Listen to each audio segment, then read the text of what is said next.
I am Simeonsky and I am in Rec Room. Today I want to showcase one of these wonderful creations that somebody out of the Rec Room community made. So enjoy the video. Today I'm playing the Stanley Parable by Red Snow, and this is a single player Rec Room experience. So it starts in some kind of office building. What the heck?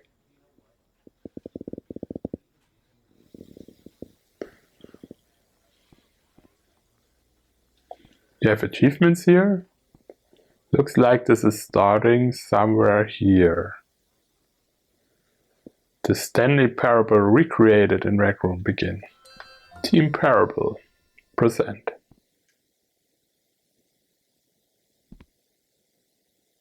This is the story of a man named Stanley. Stanley worked for a company in a big building where he was employee number 427. Employee number 427's job was simple.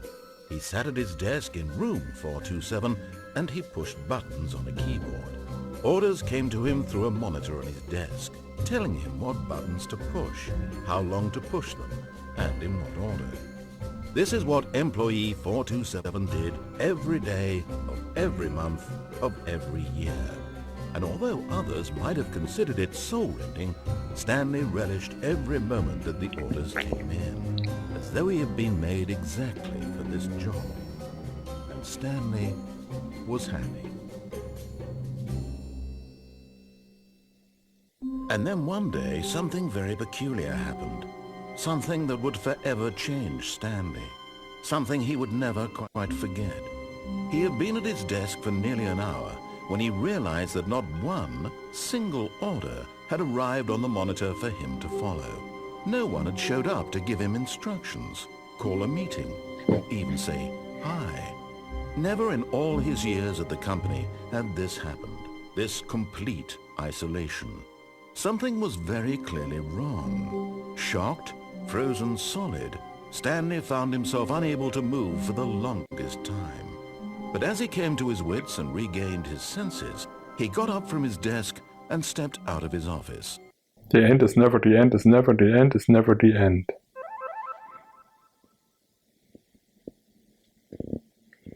So we are in Stanley's office. Something is wrong with his computer. All of his co-workers were gone. What could it mean? Stanley decided to go to the meeting room. Perhaps he had simply missed a memo. Where's the meeting room? Very empty.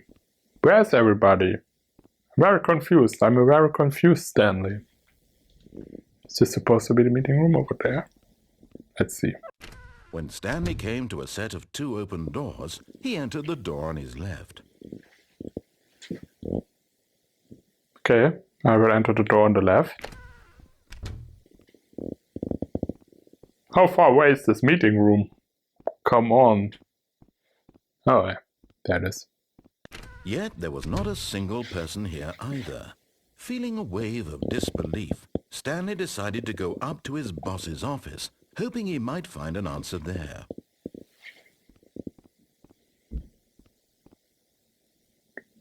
What do people want to do? Broom closet. I will go to the broom closet. Oh. So let's go to the office. Coming to a staircase, Stanley walked upstairs to his boss's office.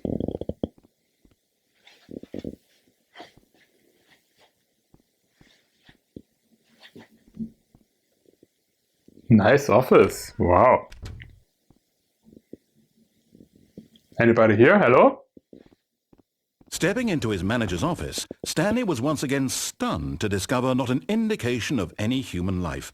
Shocked, unraveled, Stanley wondered in disbelief who orchestrated this. What dark secret was being held from him? What he could not have known was that the keypad behind the boss's desk guarded the terrible truth that his boss had been keeping from him. And so the boss had assigned it an extra secret PIN number, 2845. But of course, Stanley couldn't possibly have known this. Yet incredibly, by simply pushing random buttons on the keypad, Stanley happened to input the correct code by sheer luck. How did this happen? He stepped into the newly opened passageway. Newly opened passageway? Oh, a secret passage to... Yeah, let's see where this leads to. Elevator. Some kind of machine. Okay, let's use the elevator.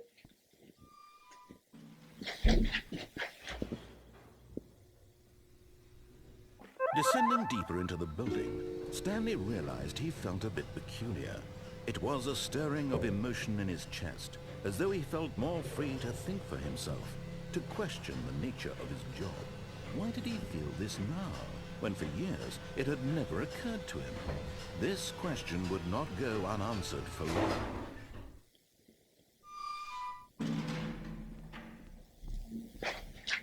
What is this? Stanley walked straight ahead through the large door that read Mind Control Facility. What could possibly go wrong? Let's just go there.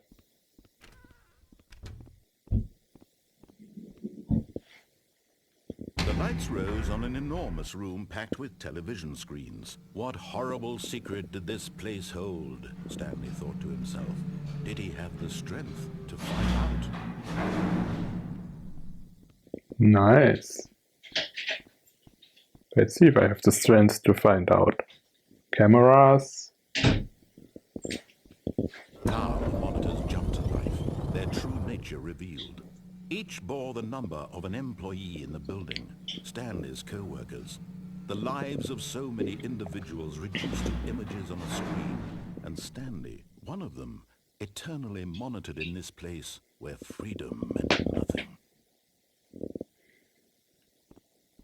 Only question is, where's everybody? This mind control facility, it was too horrible to believe. It couldn't be true. Had Stanley really been under someone's control all this time? Was this the only reason he was happy with his boring job? That his emotions had been manipulated to accept it blindly? No, he refused to believe it. He couldn't accept it. His own life in someone else's control? Never! It was unthinkable. Wasn't it? Was it even possible? Had he truly spent his entire life utterly blind to the world? Oh. But here was the proof. The heart of the operation. Controls labeled with emotions. Happy, or sad, or content. Walking, eating, working. All of it monitored and commanded from this very place. And as the cold reality of his past began to sink in, Stanley decided that this machinery would never again exert its terrible power over another human life. For he would dismantle the controls once and for all.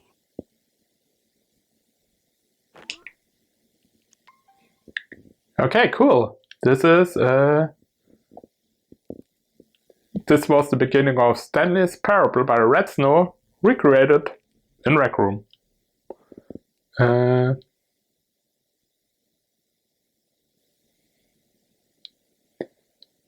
Cool idea. Thank you, Red Snow, for making this. And thank you guys for watching. You should hop in to see how it continues. And yeah, see you in the next video. Bye bye.